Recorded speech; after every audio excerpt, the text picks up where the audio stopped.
ต่อไปเชิญทานรับฟังข่าวพยากรณ์อากาศประจำวันที่10 กรกฎาคม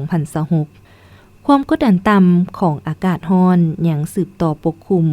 สมทบกับลมมรสุมตะวันตกเฉียงใต้พัดปกคลุมอยู่ทั่วทุกภาคของประเทศลาวซึ่งจะเฮ็ดให้มีฝนตกฟ้าร้องฟ้าเหลื่อมในระดับพอยอยู่ทั่วไปและจะตกปานกลางพอมีลมพัดแรงอยู่บางท้องถิ่นในแต่ละภาคดังนั้นจึงขอแจ้งเตือนถึงประชาชนบรรดาเผ่าองค์การปกครองและองค์การจัดตั้งทุกภาคส่วนจงมีสติระมัดระวังต่อกับสภาพฝนตกติดต่อกันหลายวันที่จะเฮ็ดให้มีน้ำท่วมสู่ดินเจือนน้ำอ่างขังในตัวเมืองขอให้ติดตามข่าวพยากรณ์อากาศจากกรมอุตุนิยมและอุทกศาสตร์อย่างต่อเนื่องสภาพอากาศภาคเหนือด้านตะวันออกแขวงพงษาลีมีฝนตกในระดับคอยเนื้อที่ปกคลุมของฝนกวมเอา30ส่วนห้อยอุณหภูมิเฉลี่ยระหว่าง17-24องศาแขวงหัวพันมีฝนตกในระดับคอยเนื้อที่ปกคลุมของฝนกวมเอา30ส่วนห้อยอุณหภูมิเฉลี่ยระหว่าง22-27องศาแขวงเสียงขวางมีฝนตกในระดับคอยเนื้อที่ปกคลุมของฝนกวมเอา45ส่วนห้อยอุณหภูมิเฉลี่ยระหว่าง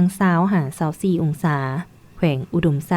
มีฝนตกในระดับคอยเนื้อที่ปกคลุมของฝนกวมเอา40ส่วนห้อยอุณหภูมิเฉลี่ยระหว่าง22-27องศาแขวงบ่อแก้วมีฝนตกในระดับคอยเนื้อที่ปกคลุมของฝนกวมเอา50ส่วนห้อยอุณหภูมิเฉลี่ยระหว่าง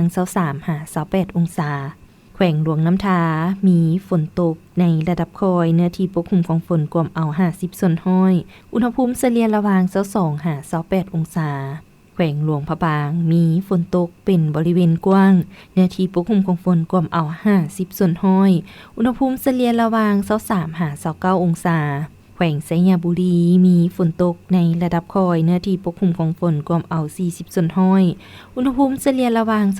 23-30องศาสำหรับนครหลวงวิงจันทน์มีฝนตกในระดับคอยเป็นบางบริเวณเนื้อที่ปกคลุมของฝนกวมเอา30ส่วนห้อยอุณหภูมิเฉลี่ยระหว่าง23-30องศาภาคกลางแขวงไซสมบูรณ์มีฝนตกในระดับคอยเป็นบางบริเวณเนื้อที่ปกคลุมของฝนกวมเอา30ส่วนห้อยอุณหภูมิเฉลี่ยระหว่าง20-26องศา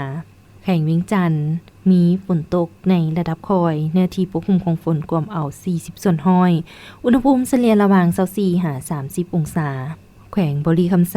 มีฝนตกในระดับคอยเป็นบางบริเวณเนื้อที่ปกคลุมของฝนกวมเอา40ส่วนห้อยอุณหภูมิเฉลี่ยระหว่าง22-30องศาแขวงคำมวนมีฝนตกในระดับคอยเนื้อที่ปกคลุมของฝนกวมเอา60ส่วนห้อยอุณหภูมิเฉลี่ยระหว่าง23-30องศา